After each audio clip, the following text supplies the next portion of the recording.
Warning Jet, we are to darken these waters. Turn back. Chan, this is the best information we've got in weeks. The Leviathan fragments seem to be responding to this particular area.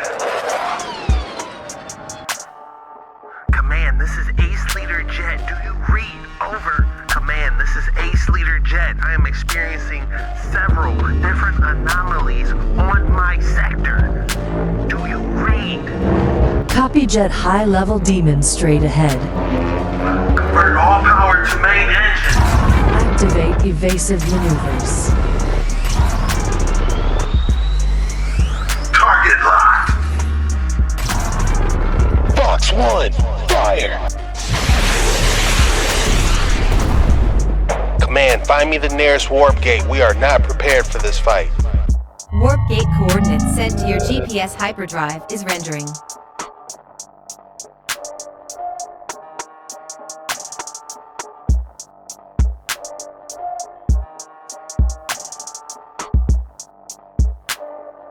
You better lock in and buckle up, bucko! Back with another creepy and scary TikTok reaction video. If you haven't already, please slap that like button and get ready to dive into the creepiest and scariest TikTok reaction videos out. You want to be careful with these creepy and scary videos on YouTube because they might just change your entire reality. Remember, these videos are strictly for entertainment purposes only. Do your own research on everything. This says plasma energy weapons.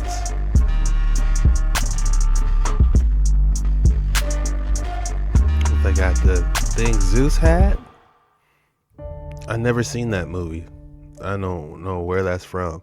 It says Vajra, found in ancient religions complex atop of a hat, Nepal.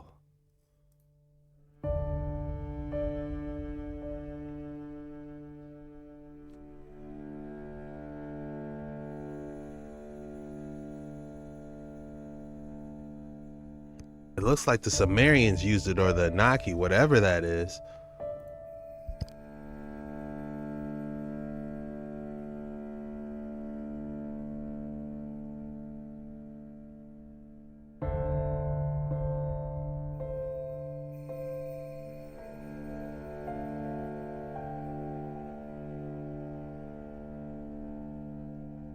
So what is this thing really? Can someone still use it right now?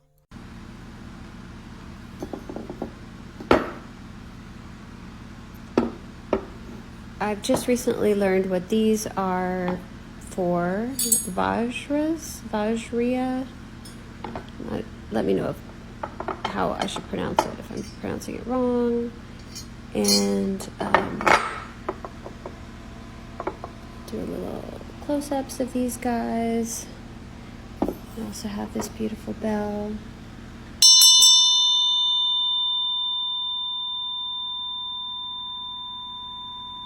Lovely tone. That is an ancient bell. I felt that through my computer screen. Man, you could feel that. It looks like it had a Vajra, or I'm sorry if I'm butchering it, on top of the bell. Somebody's not telling us the truth about these. So this is a Vajra. It's also known as the thunderbolt of the gods. And what it does, it looks like the inside of a torus field, and it really amplifies and charges your energy, but it's like really powerful for getting rid of and basically killing demons and getting rid of bad energy and stuff. So if you hold it in your hand in correspondence with different mudras, so if you try different mudras whilst you're holding it, then what happens is when you're saying your spells, you charge up, but also it's really powerful at getting rid of negative energy. It's like a little pocket tool for killing off demons and getting rid of them. So you can also use them as little tools when you're at megaliths and stone circles and stuff. It really helps amplify and boost your energy. So try it. It's no coincidence that the ends of these look like the shape of the crown. The crowns are obviously shaped like that on purpose to harness this power and this energy. So we can look at it. Indra wielded the Vajra. That was the source of his power. When was Indra around? Well, I mean, he's mythical, so Do we have any ideas based on texts or? Well, this is our Vedic texts. Oh, got it. Okay. Indra is the king of the Devas, godlike deities, and Svarga heaven in Hinduism. He's associated with the sky, lightning, weather, thunder, storms, rains, river flows, and war. Indra's powers are similar to other Indo-European deities such as Jupiter, Perun, Pekunas, Zalmoxas, Taranis, Zeus, and Thor, part of the greater Proto-Indo-European mythology. Okay, there's a picture of Indra riding on a elephant with two holding his or her arms out, holding, is that two of those Vajras? They look like the Vajras. Yeah, Steve, look up Vajra, V-A-J-R-A.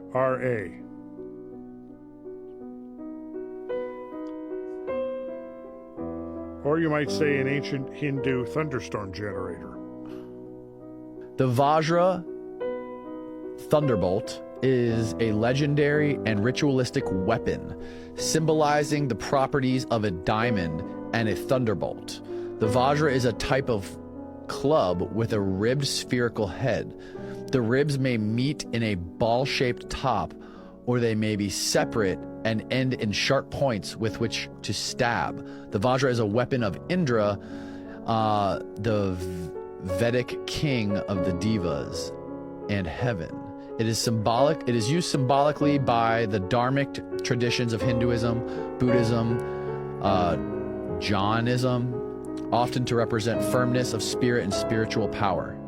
Okay, it's a weapon. So no, it's a thunderbolt weapon. Well, they call it a weapon, yes, but now and note again that Indra is the god of lightning and thunderstorms.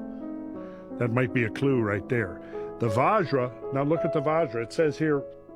So did Malcolm call this thing the Vajra to commemorate? To commemorate. So a ribbed spherical head. A ribbed spherical head. The ribs may meet in a ball-shaped top. Mm-hmm. Picture the thunderstorm generator you just saw with the ball-shaped top. Mm-hmm. When was this stuff written? Well, the Vedas are way old. Like how old? Some of the oldest writings, 5,000 years old, probably. 5,000 years old. Yeah.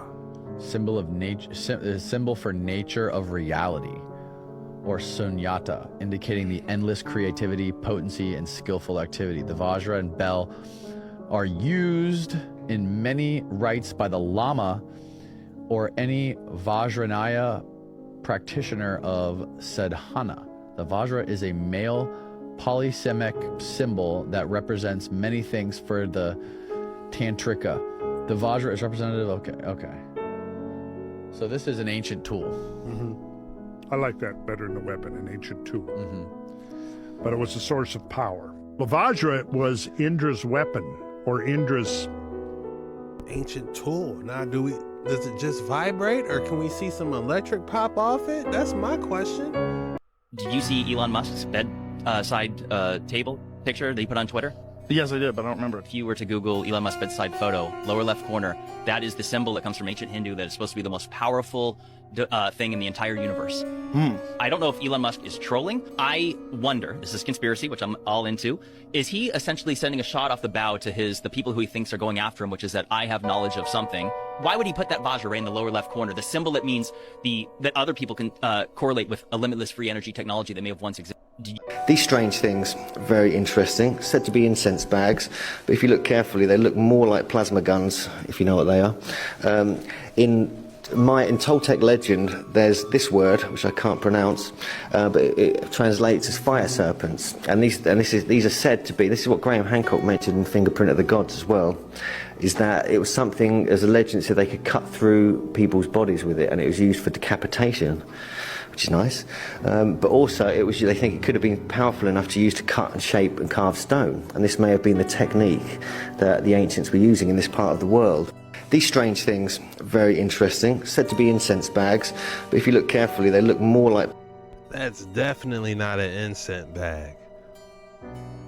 It looks like he's got a strap on the side of him. You can see the ammo clip, the handle. That's not no damn incense bag. Why would somebody be carrying that around? Wow, ancient Maya plasma gun? Are you kidding me? You might have heard stories from the past about these knights, but I bet you've never seen weapons like this. Did you know that knights was using weapons that could generate and shoot out electricity. Oh my days. I want you to take a good look at the handle of this sword. Coils generate vortexes. Vortexes create an electric magnetic field. Magnetic field conducts currents in and out lines of force in a torus circuit. It is said, when parrying with a flame-barred sword, unpleasant vibrations can transfer into the attacker's blade. These vibrations cause the blade to slow contact with each other because additional friction is encountered with each wave. X-rays of a Bronze Age sword grip's intricate designs indicate some sort of tech. The question is, why? This is a modern day example of that same weapon in use. They was able to convert natural atmospheric energy into electricity, and underneath their armor, they will be wearing special protective grounding suits to prevent them from electrocuting themselves. Trust me, brother, the truth is stranger than fiction. You might have heard stories from the past. Look at this ancient art. It's showing them almost like they're using it for target practice, getting their energy beam on. If you guys have any more information on this, please drop it in the comments below. Don't believe anything they tell you. Do you really think the Mayans, who lived in huts made out of straw and mud, actually constructed giant and intricate pyramids and buildings like these? They allegedly used rocks and wooden machinery to do this. Does that make any sense to you? But here's what's crazy. In ancient Mayan texts, there are stories of visitors from the stars saying, "The sky gods gave us their wisdom." The Mayans achieved incredible feats over 1,000 years ago. So who were these sky gods? This is where things get scary.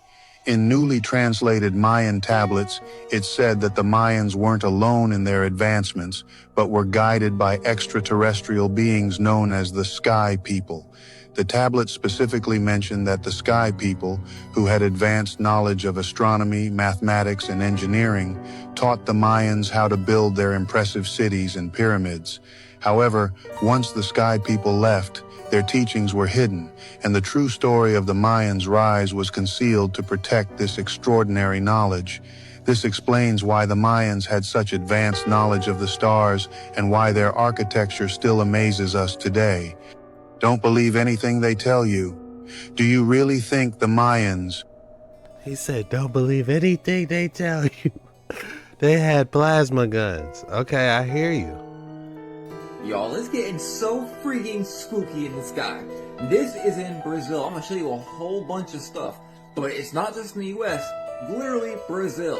What even is that, dude? That's insane. And this one right here is wild. This is happening live too as well over LGA Airport. Again, they're all over the place every night. Thousands and thousands of them. Maybe we need to go somewhere and get away from these things for a little bit. Yeah, it's not good. Time lapse over Wisconsin. And no, it's not SpaceX. I've seen all the launches. They look nothing like this. And I'm about to make it a whole bunch faster. Now, I can't prove this one's real, but in the midst of all this crazy stuff, this thing pops up, the wheel within a wheel from Ezekiel, and I've seen other videos of this being true, just in a different format, different place, different time, etc. This thing right here was literally on Facebook Live, like, live! You can't make it up at this point, it was literally on live. This stuff is happening all over the freaking place, and I'm telling you guys, it's spooky. This one right here was filmed from an airplane. I'm telling you, if that's not a spiritual entity, then I don't know what it is. Here's a picture of it. Wow. Sorry, now you can see it better. Again, spiritual entity. Definitely. For sure. But again, this Brazil one, I can't even. Y'all, it's getting so freaking spooky in the sky. This is in Brazil.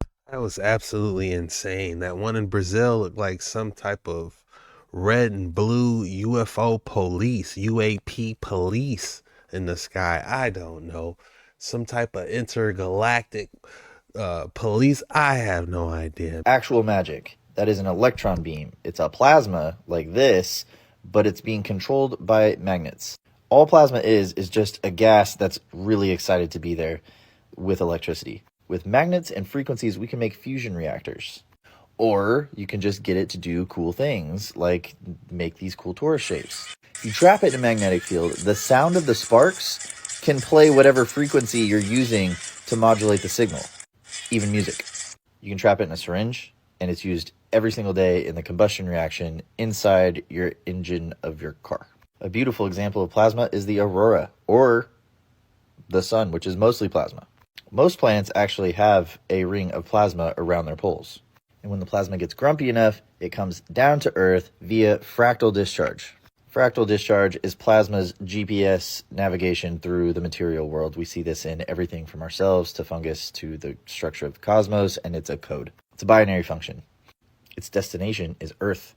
Within the Earth, there are big giant crystals, but most of the time they're not that big. They're usually trapped inside of things like granite. Now, the cool thing about crystals is they are electric. When you rub them together, there's a phenomenon called piezoelectricity. So the plasma in the sky wants to connect with its trapped plasma in the ground.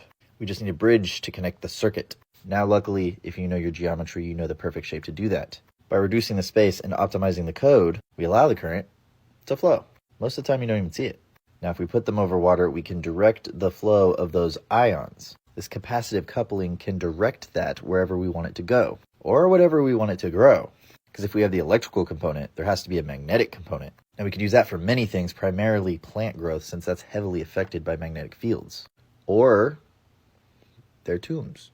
Yeah, I really think all pyramids were literally designed to be energy plants. That's why there was water or mercury under them. Come into contact with highly advanced technology, and they didn't even try to hide it from us. Take a look at this. Why does almost every ancient civilization, our ancient past, may have come into contact with highly advanced technology, and they didn't even try to hide it from us? Take a look at this. Why does almost every ancient civilization have these carvings of people holding handbags? Or at least something that looks like a handbag, but what are they? And this is definitely not some coincidence. I mean, these handbags are found everywhere. From the ancient Sumerians in Iraq to the Egyptians, Turkey, Italy, India, Indonesia, Mexico, South America, New Zealand, all over the world. One of the most common themes in ancient stone carvings, and we have little explanation for it. Some people say that it's a basket or a bucket of water. I mean, it could be, but like, why? And still others claiming that it's a symbol of life or passing down of knowledge to the next generation of humans. But even so, what are the chances that every single one of these cultures chose this handheld purse, a completely out of context object, as their symbol? Convergent evolution is a theory that humans tend to think and evolve in a similar manner, independent of each other, but using that as an explanation is a bit of a stretch. One thing we know for certain is this handbag was significant, as was anything that was carved into stone this often. Some of the crazier theories even say that this could have been the ancients' interpretation of some advanced technology, drawing similarities to the packs that astronauts carry, but given that's also quite a stretch. So is this symbolic of life and knowledge, or just an innocent bucket of water?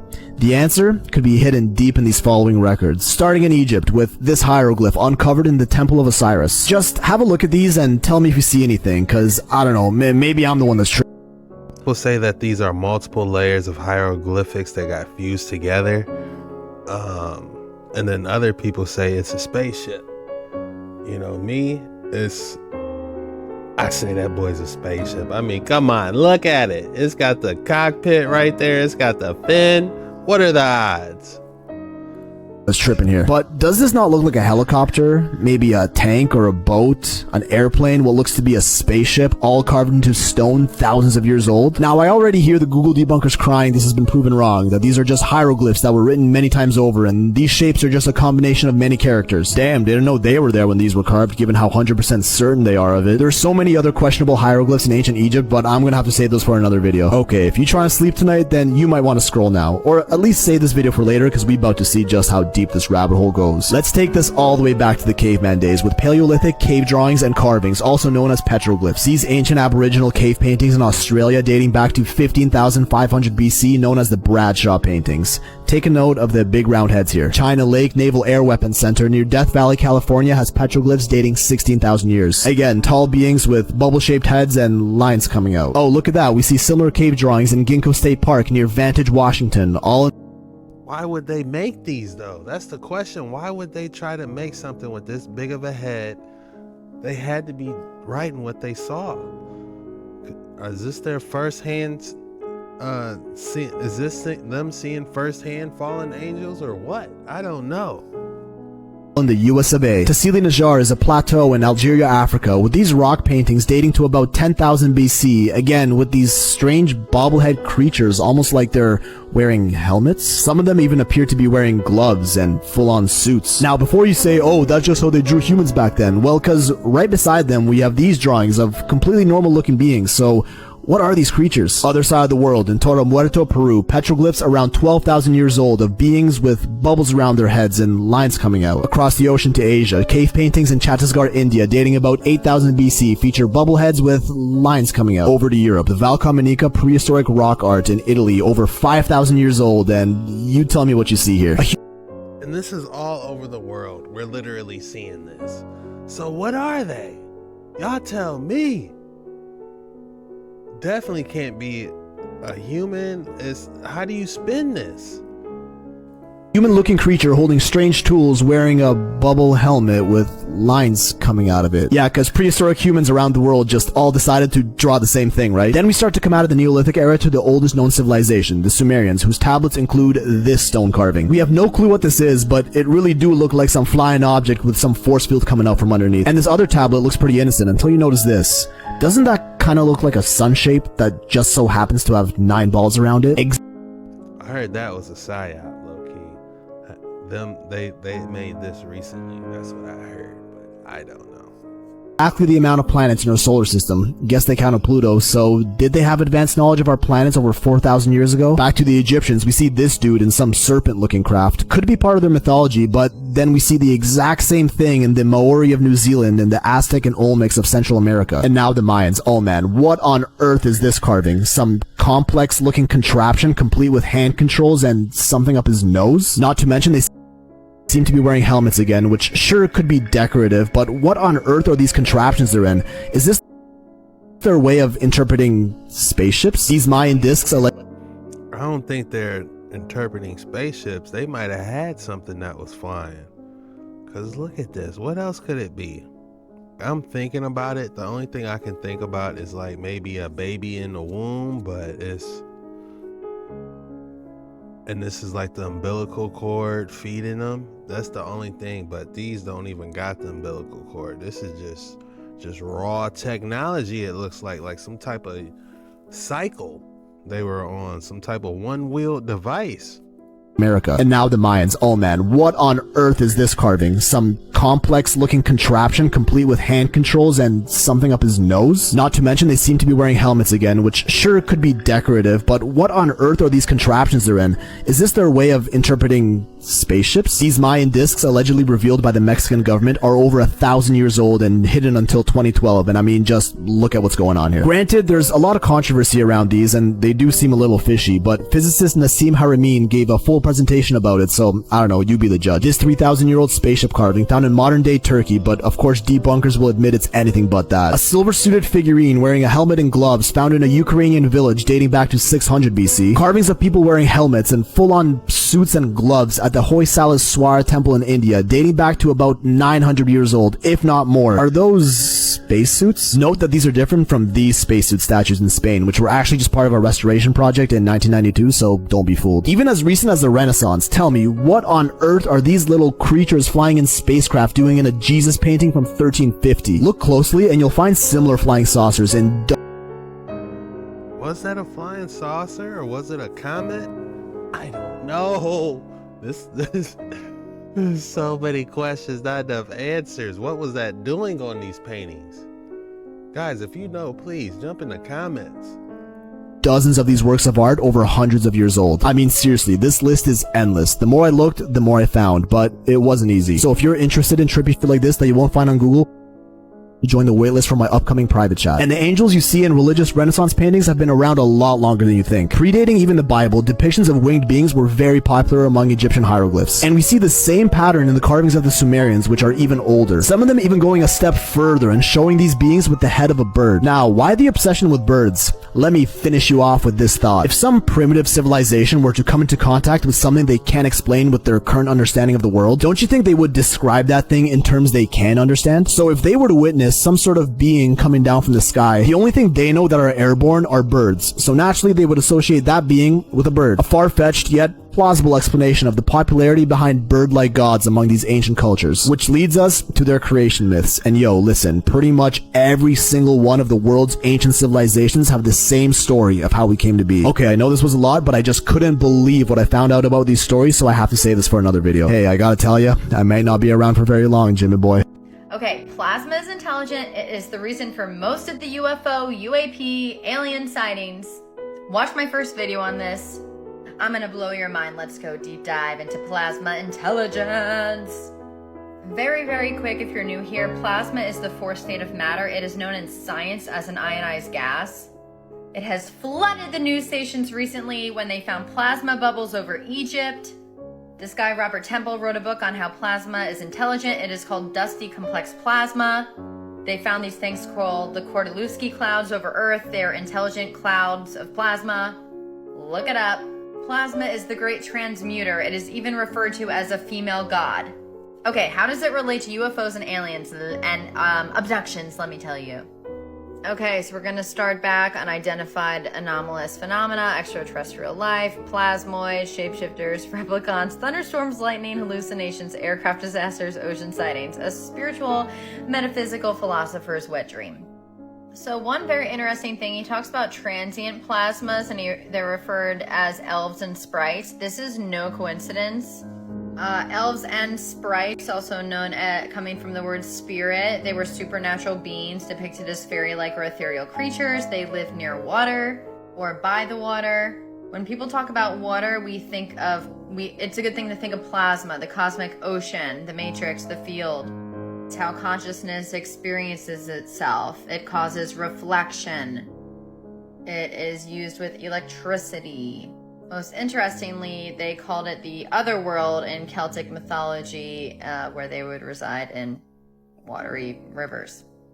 This is where the sprites and the fairies would be. That is for another video, just making a cool connection for my neurodivergent folks. So they kind of go into the transient plasma in the ionosphere, which is the plasma layer around Earth, or more dense plasma, because plasma is everything. He just kind of talk about it's just like lightning can evolve downwards to Earth from thunderstorms. What evolves outward or upward from thunderstorms are these kind of things. He also talks about how these things have invaded and penetrated spacecrafts. Basically kind of like Interstellar.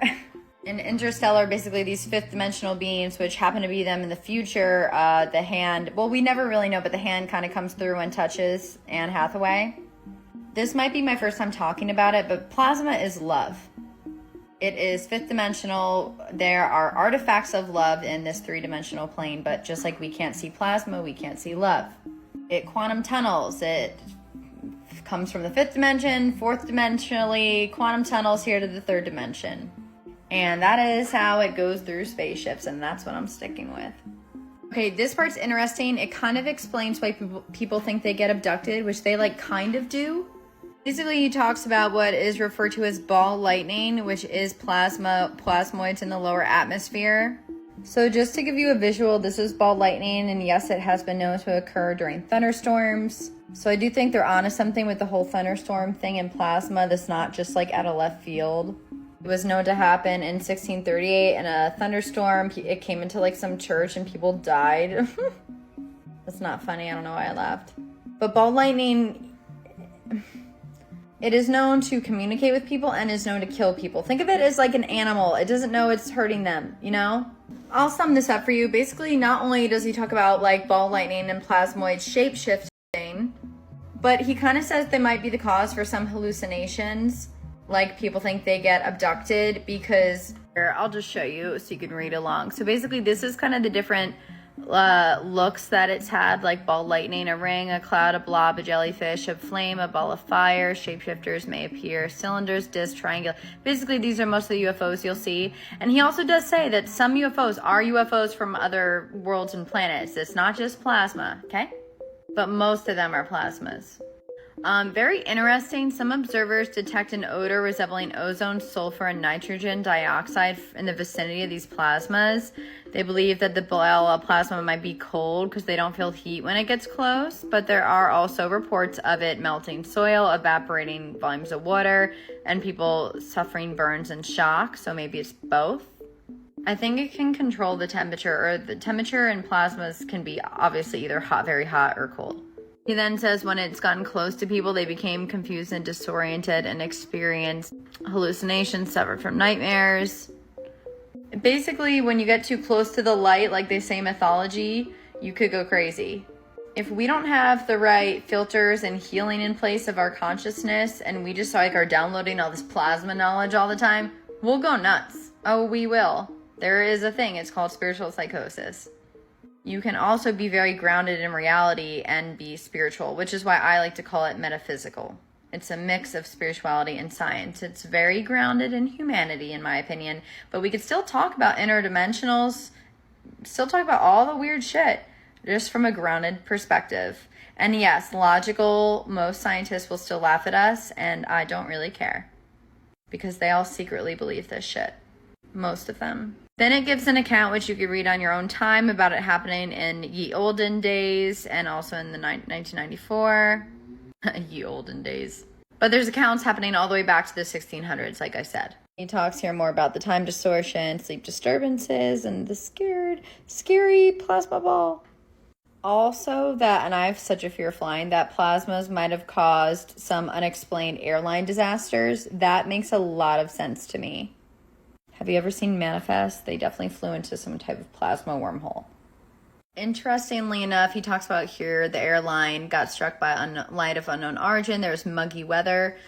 I mean, have you guys ever heard of like the movie The Mist? There's all this stuff with like the mist and the fog and related to like otherworldly beings. And it also relates back to plasma if you look into it. It's very interesting. And also that you can go on a whole deep dive with the mist and the fog and plasma alone.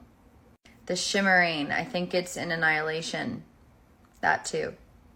Okay, I'm gonna stop here because this video is getting kind of long, and there's like 40 more pages to cover, and I also need to nap. But the next section I'll talk about is UAPs over the ocean. This kind of stuff doesn't really interest me, the UAPs and the ocean stuff. Like, I'm like, yeah, that makes sense. But I'm gonna get into what he says about that with plasmas. He then even brings up a time in history where he says plasmas attacked Los Angeles. Basically kind of like the Phoenix lights. I think when people saw lights in the air, he thinks they're plasma. That makes sense. He also talks about why he does not think all UAPs are plasma. He then goes on to talk about our plasmoid sentient, which is very interesting, and I'm very excited to talk about that. I'm sorry, I'm very low energy in ties. And then last but not least is the conclusions, which are very interesting as well. I don't know why I'm saying he, because I know this was a lot of people, but we're just going to go with it. All right, stay tuned. Bye. Definitely an interesting theory on plasma. I love the sprites and blue jets and stuff. I necessarily don't think they're an intelligent entity. I think it's more of an energy. Just energy.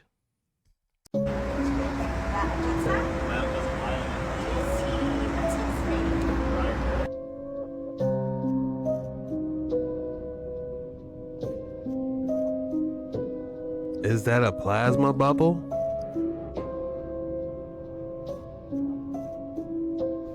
I asked the flight attendant if she'd ever seen anything like this, and she said no. And somebody was like, it's a sundog, but I don't know, I'm not super convinced the way that it followed us for about an hour, and 2 fighter jets flew by. 2 fighter jets flew by? Man, that ain't no sundog. Here's one of the 2 fighter jets that went by, the first one I didn't capture. And once we were out from the clouds, everything behind it lit up either gold or red. So yeah, let me know what you guys think. Is this just a sundog or an orb? Plasma bubbles? She said plasma bubbles. The lady before her said plasma bubbles was in Egypt. In plasma clouds? That's new to me. Let's type it in. So let me get this right. China's super radar detects plasma bubble over the pyramids in Gaza. And these plasma bubbles are triggered by solar storms, in which parts of America have been seeing them since March 24th. CERN released an article in March. It stated that they were launching the 22nd of March, 25th, April 8th, April 10th, which again, we've been seeing that here. But that also the awake facility behind the SPS will run for 10 weeks in total in blocks of 2 or 3 weeks. Everyone in America is seeing things that they've never seen before in the skies. March, none in April, June, July, August, September. Not only can this bubble wreak havoc with GPS positioning devices and numerous other things, so can geomagnetic storms. I'm just saying, what are the odds? What do you think is going on here? I think I know. Am I the only one that's questioning what is going on in our skies? Do you guys believe that this is coincidence? Let me know in the comments what you think. We need to correlate all these different plasma activities to when CERN's running, see if there's any Hadron Collider nearby that's been accelerating. Now this is a plasma bubble.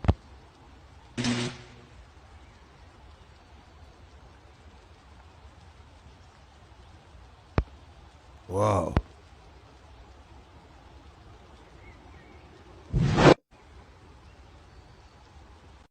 This is either really good CGI or we got a plasma bubble, ladies and gentlemen. Drop your thoughts below. All right, guys, this one says HD footage of a drone from the recent incursions.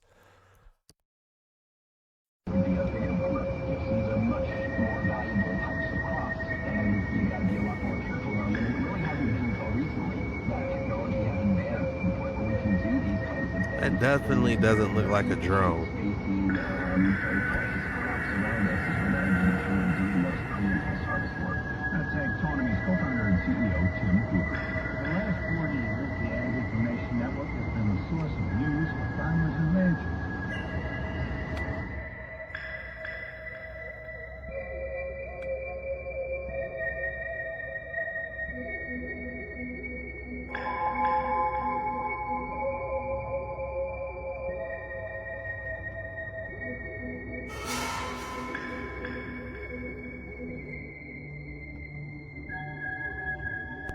Now it's blinking like an airplane.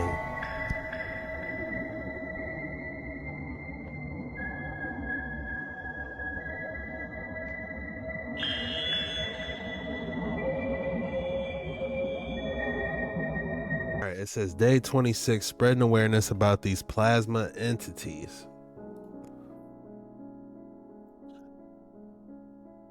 I mean, we got mostly plasma in us. You know, I remember I used to have to donate plasma.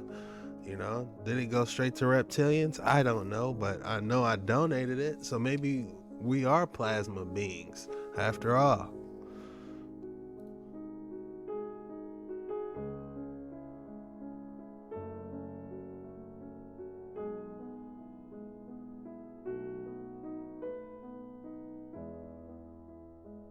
But this just looks like a deflated. This looks just like a deflated balloon, though. Like, what's really going on here?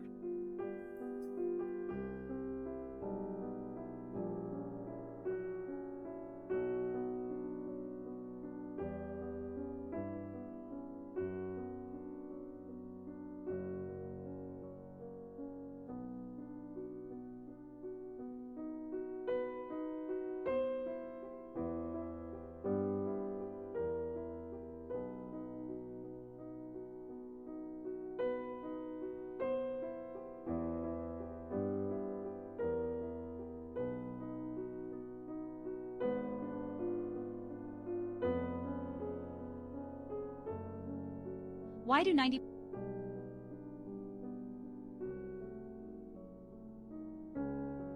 Now, this has a long piece of string to it, so I can't really say this one is a balloon.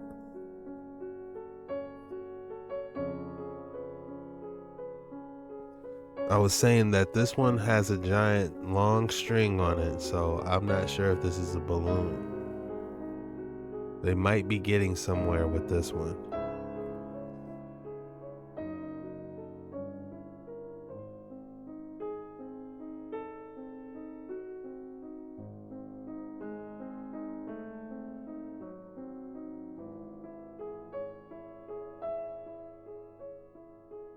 They're serious about this plasma entities, guys. This is serious.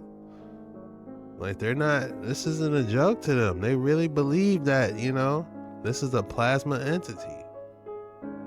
Something's going on here weird. That's for sure. You can't say it's a balloon because of the long looking tail. You'll be better off saying like a kite got away. Man with few friends or no circle at all, that's someone you don't want to cross. He's learned through tough experiences that quality always beats quantity. He doesn't need a crowd to feel strong. His power comes from within. While others chase after validation, he chooses to walk alone. He's seen the fake friendships, the drama, and the betrayals. And he's cut all of it out. Now he stands untouched, at peace. He doesn't need anyone to make him whole. He's complete.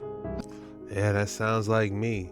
You know, besides you guys on these waters, you know, but before I got on these waters, it was a true, you know, I don't even have a circle. My circle's on the elite dark water search team. You know, if I had to pick a circle, you know, how SpongeBob said, the gang's all here. And he held up 3 fingers and drew smiley faces on each one, you know. It's the fake relationships, the unnecessary drama. It's just, you know, I'm over it. Man, that's all I got for today's video, man. If you enjoyed this video, be sure you leave a like. And if you're new around here, go ahead and subscribe. We got a lot of exciting stuff coming up. The code word for today's video is skies. Drop skies in the comments below so I know you made it all the way through the video and you're a real one, and I appreciate you guys. Huge birthday shout out to Baby Turtle. I love you. Thank you for all your support. Huge shout out to all the Dark Waters members. We have a huge live coming in where we're diving in all types of books, and it's going to probably be a 3-4 hour live on Sunday. It's going to start in between 3 p.m. and 6 p.m. is when it's going to start on this Sunday. So be sure you, if that's interested you and you want to be locked in with us, join us on that live. It's going to be a lot of fun. We're going to be diving into Tartaria, all types of stuff. But yeah, I'm excited. Artifacts, statues, all different types of stuff all across the world. It's going to be a fun one, and I look forward to it, and I hope I see you there. And again, guys, thank you for joining us. Thank you for coming to this video, and I'm gonna see you guys on the next one. Have a great weekend. Peace out.